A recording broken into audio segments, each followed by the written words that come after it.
ጤና ይስጥልን እንደምናምሽታችኋል ውድ ተመልካቾቻችን ከአባይ ቴሌቪዥን የሚተላለፍላችሁ የዕለተ ረቡዕ መጋቢት 16 ቀን 2018 ወደ ዜናችን ተጀምሯል። በምሽቱ የዜና ወጃችን በርካታ ዘገባዎችን ወደ እናንተ እናደርሳለን። የቢዝነስና የምጣኔ ሀብት ዘገባችንም ሰዓቱን ጠብቆ ወደ እናንተ የሚደርስ ይሆናል። ከዜናዎቹ ጋር ራቢያ ከድር አብራችሁ ቆይታ አደርጋለሁ። አብራችሁ ቆዩ።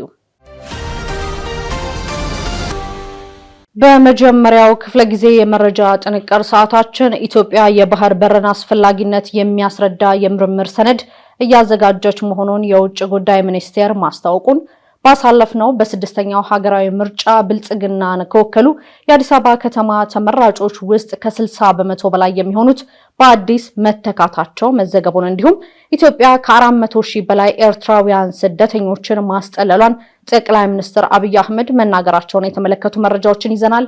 አብራችሁን ቆዩ። እችላለሁ በሚል መሪ ቃል የአደይና ዛሃራ የቁጠባ ሂሳቦችን በመክፈት ከ500 ብር ጀምሮ ስትቆጥቢ፣ የተለያዩ የባንካችን የዲጂታል አማራጮችን በመጠቀም ግብይት ስትፈጽሚ የ25 BYD ሲገል መኪና ሽልማት እጩ የሚያደርጉሽ የዕጣ ቁጥሮች ይደርሱሻል። ኢትዮጵያ የባህር በርን አስፈላጊነት የሚያስረዳ የምርምር ሰነድ እያዘጋጀች መሆኑን የውጭ ጉዳይ ሚኒስቴር አስታወቀ። በሕዝብ ተወካዮች ምክር ቤት የውጭ ግንኙነትና የሰላም ጉዳዮች ቋሚ ኮሚቴ የውጭ ጉዳይ ሚኒስቴርና ተጠሪ ተቋማቶቹን የ2018 በጀት ዓመት የ6 ወራት እቅድ አፈጻጸም ሪፖርት በዛሬው ዕለት ገምግሟል።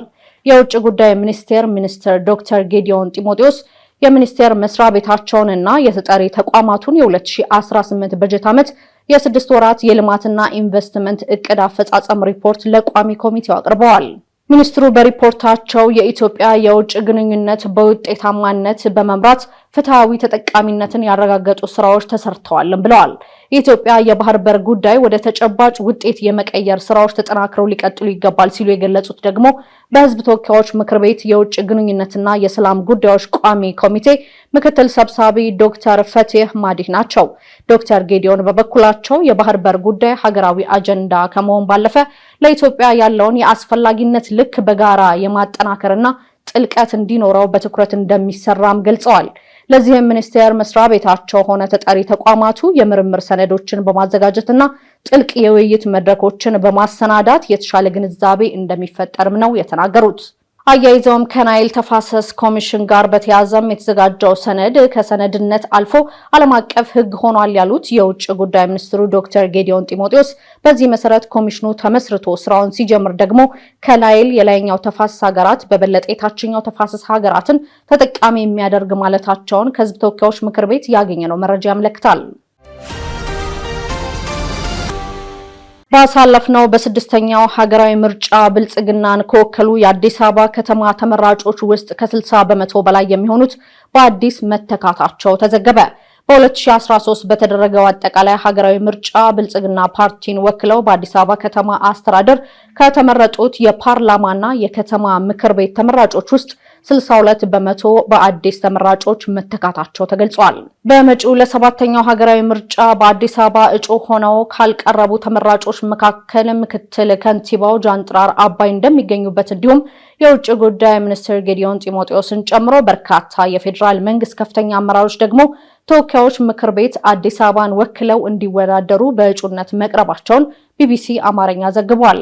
ግንቦት 24 ቀን 2018 ይካሄዳል ተብሎ በሚጠበቀው ሰባተኛው አጠቃላይ ምርጫ ብልጽግና ፓርቲ ለአዲስ አበባ ከተማ ካቀረባቸው 154 እጩዎች ውስጥ 96 ያህሉ በባለፈው ምርጫ በመዲናዋ ያልተወዳደሩ እንደሆኑ ዘገባው አክሏል።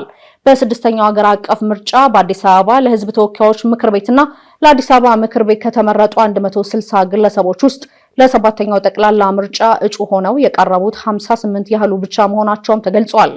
ብልጽግና ፓርቲ በአዲስ አበባ ከተማ ለሕዝብ ተወካዮች ምክር ቤት እንዲወዳደሩ ያቀረባቸው እጩዎች 20 መሆናቸው የተገለጸ ሲሆን ፓርቲው እጩ አድርጎ ካላስመዘገባቸው 3 የሕዝብ ተወካዮች ምክር ቤት ምርጫ ክልሎች ውስጥ በሁለቱ የሚወዳደሩት የተቃዋሚ የኢትዮጵያ ዜጎች ለማህበራዊ ፍትህ ኢዜማ አመራሮች መሆናቸውም ተጠቁሟል።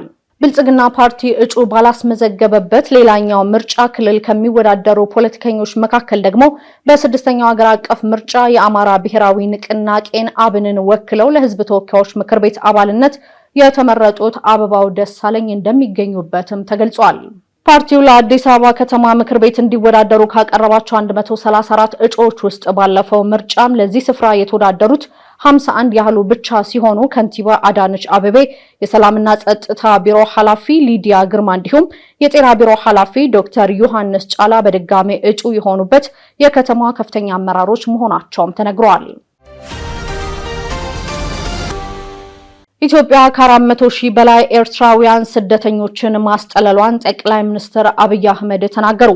ጠቅላይ ሚኒስትር ዶክተር አብይ አህመድ ከቃና ቴሌቪዥን ጋር በነበራቸው ቆይታ ከተማ ከተሜነት፣ ክትመትና የኮሪደር ልማት በሚል ርዕስ በበርካታ ጉዳዮች ላይ ማብራሪያ ሰጥተዋል። በዚህም ኮሪደር ልማት በውስጡ በርካታ ጉዳዮችን ማካተቱን የገለጹት ጠቅላይ ሚኒስትር አብይ አህመድ በኢኮኖሚ፣ በስራ ፈጠራ፣ በክህሎት፣ በአካባቢያዊ ፋይዳ፣ አየር ንብረት ጥበቃና በማህበራዊ ግብ ረገድ በርካታ ትሩፋቶች ማበርከቱን አብራርተዋል።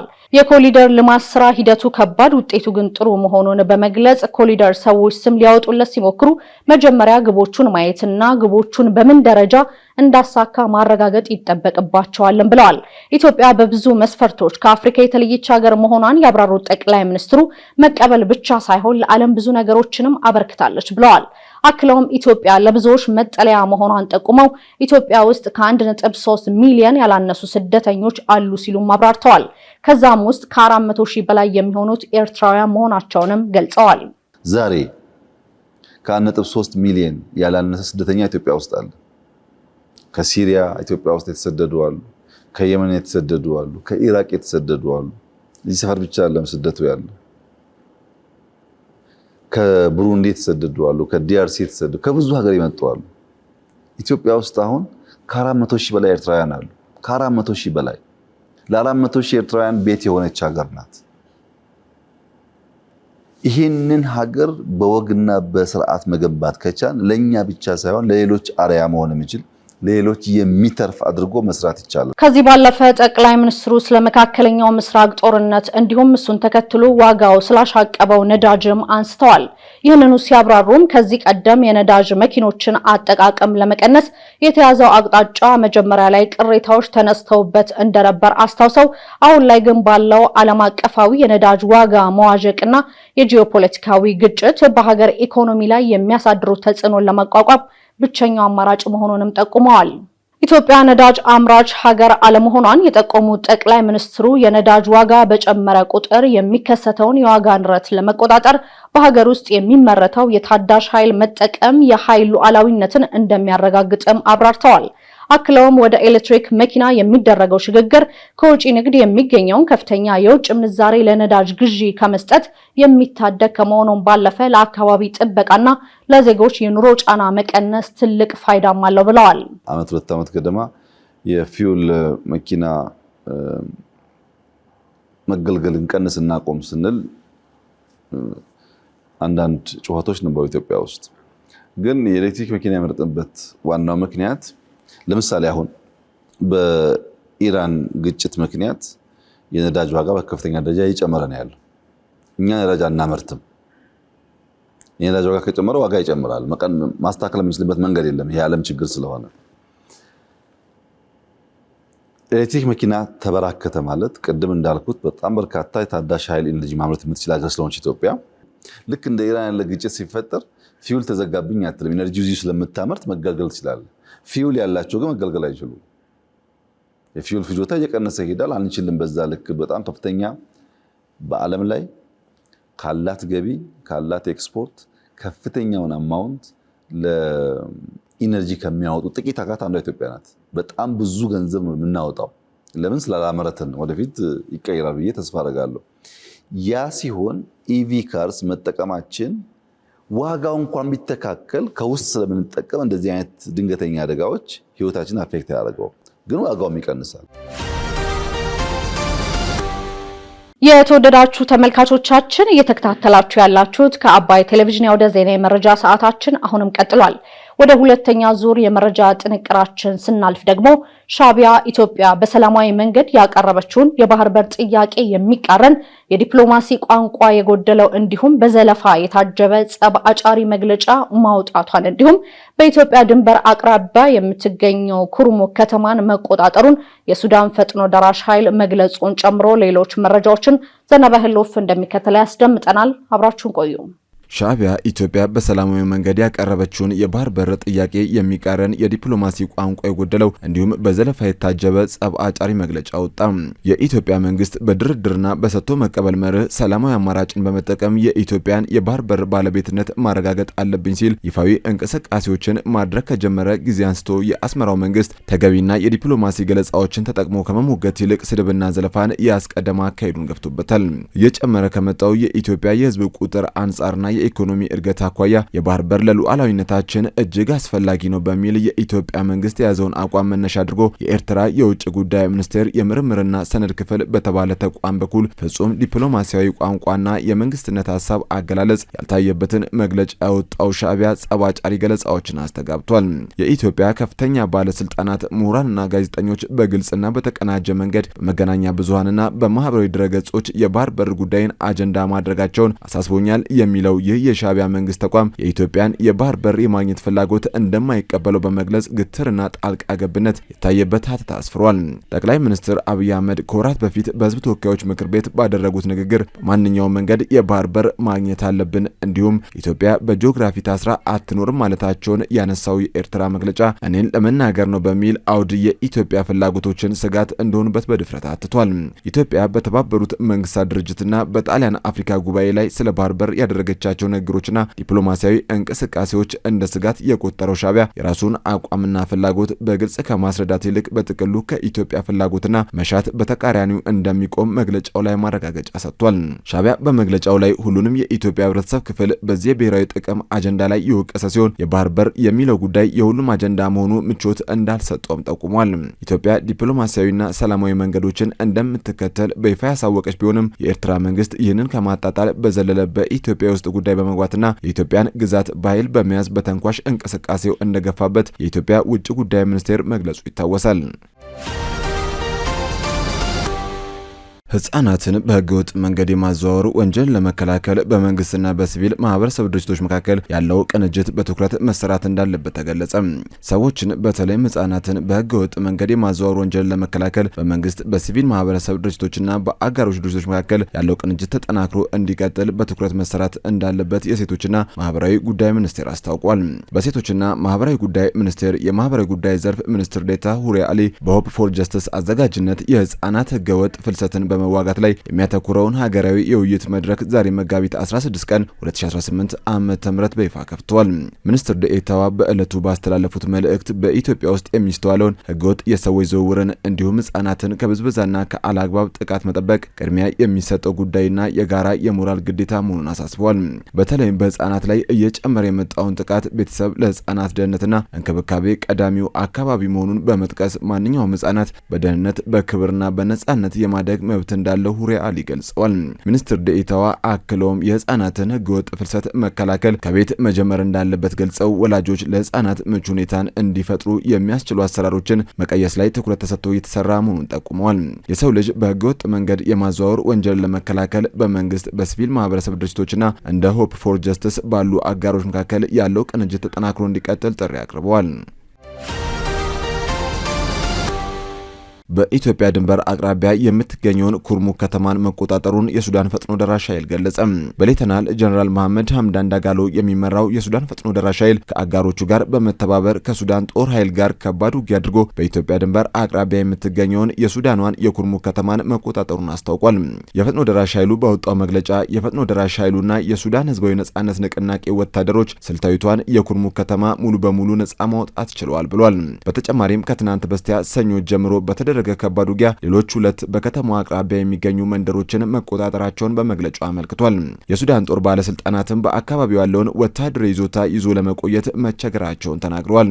በአብዱል አዚዝ አልሂሉ የሚመራውና ከፈጥኖ ደራሽ ኃይሉ ጋር የተባበረው የሱዳን ህዝባዊ ነጻነት ንቅናቄ በደቡብ ብሉ ናይል ውስጥ ጠንካራ ይዞታ እንዳለው ይነገርለታል። ሱዳን በአውሮፓውያኑ ሚያዝያ 2023 ወደ እርስ በርስ ጦርነት የገባችው በወታደራዊ ኃይልና በፈጥኖ ደራሽ ኃይሉ መካከል በተፈጠረው የስልጣን የበላይነት የሚያዝ ሽኩቻ ነው። ሁለቱም ቡድኖች በ2021 መፈንቅለ መንግስት በጋራ ወደ ስልጣን መምጣታቸው ይታወሳል። በግጭቱ ምክንያት ከ150 ሺህ በላይ ሰዎች ሞተዋል። ከ12 ሚሊዮን በላይ የሚሆኑ ሰዎች ደግሞ ከቤታቸው ተፈናቅለዋል። በዝርዝር ወደ ያዝነው መረጃ ስናልፍ ደግሞ እስራኤል አሜሪካ ባቀረበችው እቅድ ኢራን ላትስማማ ትችላለች ስትል ኢራን ደግሞ በአሜሪካ ዲፕሎማሲ ላይ እምነት የለኝም አለች። ከአሜሪካ ጋር ሆና ኢራን ላይ ጦርነት የከፈተችው እስራኤል አሜሪካ ለኢራን ባቀረበችው እቅድ ላትስማማ ትችላለች ስትል አስታውቃለች። ትራምፕ የድርድር እቅዳቸውን ለኢራን መላካቸውን የገለጹ ባሉበት ጊዜ በአሜሪካ ዲፕሎማሲ ላይ እምነት እንደሌላት ኢራን ገልጻለች። ዝርዝሩን ዘሩፋኤል ሀብታሙ እንደሚከተል ያስደምጠናል። አብራችሁን ቆዩ። እስራኤል አሜሪካ ባቀረበችው እቅድ ኢራን ላትስማማ ትችላለች ስትል ኢራን ደግሞ በአሜሪካ ዲፕሎማሲ ላይ እምነት የለኝም አለች። ከአሜሪካ ጋር ሆና ኢራን ላይ ጦርነት የከፈተችው እስራኤል አሜሪካ ለኢራን ባቀረበችው እቅድ ላትስማማ ትችላለች ስትል አስታውቃለች። የእስራኤል ኢኮኖሚ ሚኒስትር ኒር ባራካት ቴህራን የአሜሪካ አስተዳደር ባዘጋጀው ባለ 15 ነጥብ እቅድ ምናልባት ላትስማማ ትችላለች ሲሉ ተናግረዋል። ሚኒስትሩ እቅዱን በወረቀት ላይ ውብ ነው ያሉ ሲሆን ተግባራዊ የሚሆን ከሆነ ግን ዋስትና ያስፈልጋልም ብለዋል። የኢራን አስተዳደር አይለወጥም በማለት እስራኤል በጦርነቱ ያላት ዋና ዓላማዎችን ኢራን ያለምንም ኒውክሌር ሚሳኤልና ያለምንም ወኪሎች እንድትቀር ማድረግ ነው በማለትም አክለዋል። እነሱ ነጭ ባንዲራም ካውለበለቡ ወይም ስምምነቱን ከፈረሙና ለዚያ ተገዢ ሆነው ነገ ወደ ግባችን ከደረስን ወይም የኢራን መንግስት ላይ ተጨማሪ ድብደባዎችን ማድረግ ካስፈለገን እኔ እንደማምነው ፕሬዝዳንት ትራምፕ ያቀዱትን ጨምሮ በእነዚህ ግቦች ላይ ፕሬዝዳንት ትራምፕና ጠቅላይ ሚኒስትር ኔታንያሁ ወጥ አቋም እንዳላቸው አምናለሁ ሲሉም ገልጸዋል። እንዲሁም እነሱን በአንድ ወይም በሌላ መንገድ እናሳካቸዋለንም ብለዋል። በአንድ በኩል ምናልባት ትራምፕ ንግግሮችን እያስጀመሩ ይሆናል፣ ነገር ግን ወደ ቀጠናው ወታደሮችን እያመጡ ነው። እናም ለኢራን ህዝብ ይህንን ስንል ከልባችን ነው እያሏቸው ነው ሲሉም ተናግረዋል። ከዚህ ዙር በኋላ ስምምነት ተደረሰም አልተደረሰም ግቦቻችንን እናሳካለን ሲሉም ለቢቢሲ ተናግረዋል። አሜሪካና እስራኤል ባለ 15 ነጥቦች እቅድ ዙሪያ በጋራ እየሰሩ መሆኑን ሲጠየቁ ለጊዜው ክፍት አድርገን እንተው በማለት ምላሽ ከመስጠትም ተቆጥበዋል።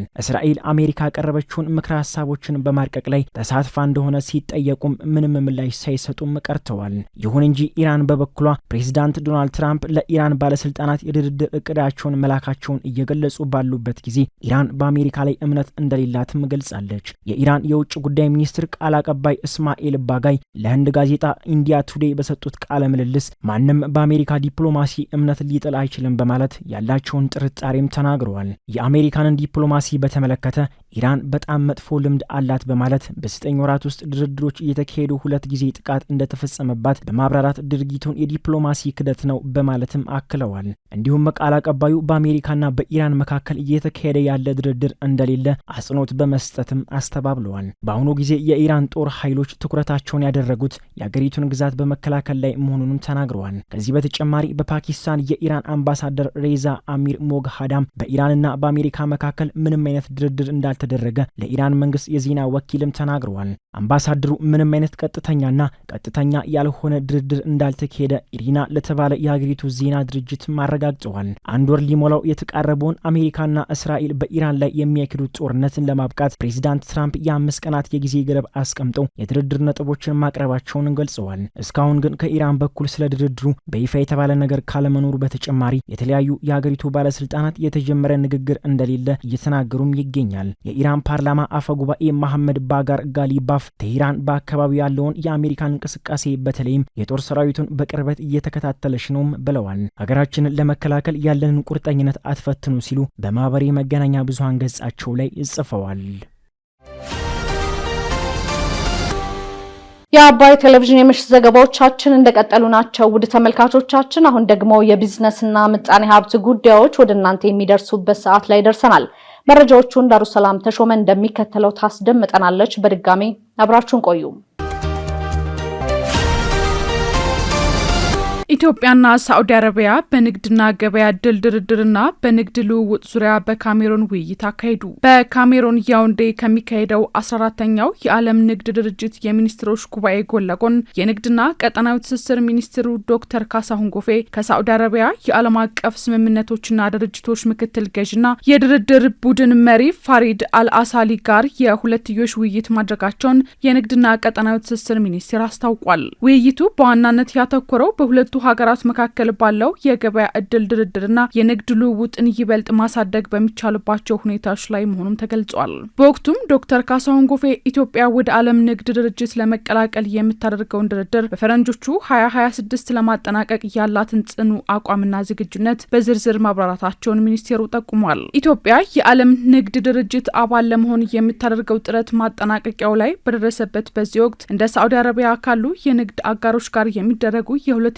ድርድሮች ለሀገሪቱ የኢኮኖሚ እድገትና ለንግድ ስርዓቱ መዘመን ትልቅ ፋይዳ አላቸውም ተብሏል። በመጨረሻ በመጪው ሚያዝያ ወር በጄኔቫ ከሚካሄደው የስራ ቡድን ስብሰባ በፊት የሁለትዮሽ የገበያ እድል ስምምነቱን ለማጠናቀቅ ቀጣይ የቴክኒክ ድርድሮች በፍጥነት እንዲከወኑ በሁለቱ ወገኖች መካከል መግባባት ላይ መደረሱም ተገልጿል። ይህ ዲፕሎማሲያዊ ጥረት ኢትዮጵያ ወደ ዓለም አቀፍ የንግድ ስርዓት ለመቀላቀል የምታደርገውን ጉዞ የሚያፋጥንና የሀገሪቱን የንግድ ጥቅሞች ይበልጥ የሚያረጋግጥ ነው መባሉን ከንግድና ቀጠናዊ ትስስር ሚኒስቴር ያገኘነው መረጃ ያመለክታል።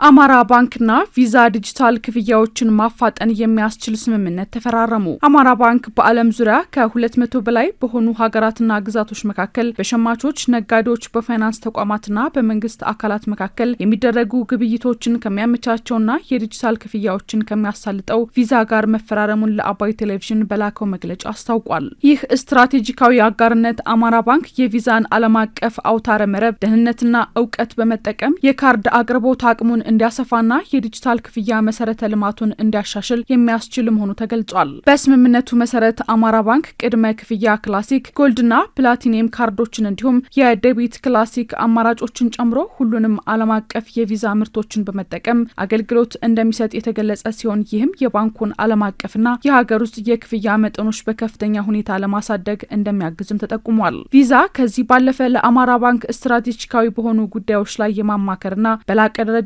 የአደጋ ስጋትንና ማጭበርበርን አስቀድሞ ለመከላከል የሚያስችሉ የክትትል መሳሪያዎችና የፕሮጀክት አመራር ድጋፍ እንደሚሰጥም በደብዳቤው ላይ ተጠቅሷል። ስምምነቱ የፋይናንስ ተደራሽነትን ለማሳደግና የባንክ አገልግሎት ዘርፉን ለማዘመን ያለመውን የኢትዮጵያ ብሔራዊ ዲጂታል ትራንስፎርሜሽን አጀንዳን ለማስፈጸም የሚያግዝ መሆኑን የአማራ ባንክ ተጠባባቂ ዋና ስራ አስፈጻሚ አቶ እሸቴ የማታ ተናግረዋል። የቪዛ የምስራቅ አፍሪካ ካንትሪ ዳይሬክተር የሆኑት አቶ ያሬድ በበኩላቸው ከአማራ ባንክ ጋር ያለን ትብብር ለኢትዮጵያን አስተማማኝና ምቹ የክፍያ አማራጮችን የበለጠ እንዲያቀርብ ከማስቻሉም በላይ በፍጥነት እየተለዋወጠ ባለው ገበያ የባንኩን የአደጋ ስጋት የመቆጣጠርና በፈጠራ የታገዘ አገልግሎት የማምጣት አቅም ያጠናክራል በማለትም አብራርተዋል።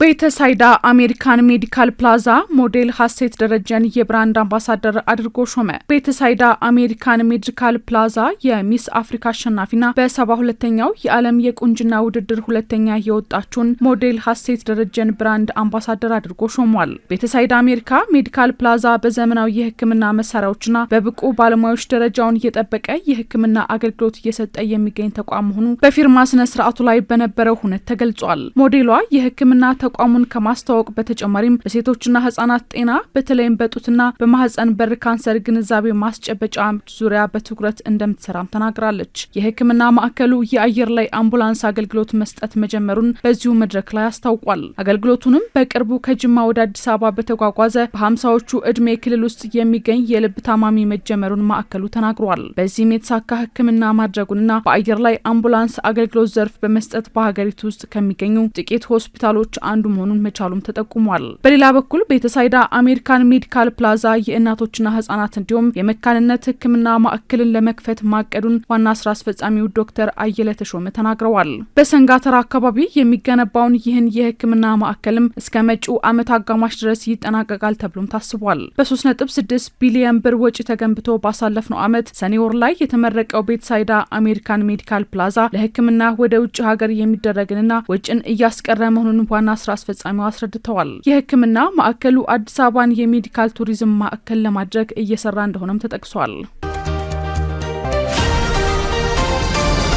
የትራንስፖርትና ሎጂስቲክስ ሚኒስቴር ግለሰቦች ወይም ተቋማት የሚፈልጓቸውን የሰሌዳ ቁጥሮች በመለየት እንዲጫረቱ ጥሪ አቀረበ። በኢትዮጵያ የሚንቀሳቀሱ ተሽከርካሪዎች አዲስ የመለያ ሰሌዳ ቁጥር ለመስጠት የተዘጋጀው የትራንስፖርትና ሎጂስቲክስ ሚኒስቴር ግለሰቦች ወይም ተቋማት የሚፈልጓቸውን የሰሌዳ ቁጥሮች በመለየት እንዲጫረቱ ጥሪ አቅርቧል። ሚኒስቴሩ በመላው ሀገሪቱ የተሽከርካሪዎች የሰሌዳ ቁጥሩን ለውጥ ለማድረግ የሚያስፈልገውን ዝግጅት ማጠናቀቁንና በቅርቡም አዲሱን የሰሌዳ መለያ ቁጥር ወይም ታርጋ መስጠት እንደሚጀምር በማህበራዊ ሚዲያ ገጹ ላይ አስታውቋል። ሚኒስቴሩ የተሽከርካሪዎች የሰሌዳ ቁጥር ለውጥን ከመጀመሩ በፊትም ግለሰቦች ወይም ተቋማት የሚፈልጓቸውን የሰሌዳ ቁጥሮች አጫርቶ ለአሸናፊዎች ለመስጠትም ጥሪ አቅርቦ ፍላጎት ያላቸው ወገኖች በአንድ ሳምንት ውስጥ እንዲመዘገቡም አስታውቋል። ባለፈው ዓመት ሚያዝያ ወር በኢትዮጵያ የተሽከርካሪዎች የመለያ ቁጥር ሰሌዳ አይነቶችና ምልክቶች መወሰኛና የአገልግሎት አሰጣጥ መመሪያ ሰነድ ላይ በሀገሪቱ ያሉ ተሽከርካሪዎች የመለያ ቁጥር ሰሌዳ እንደሚቀየርና ሌሎችም ዝርዝር ጉዳዮች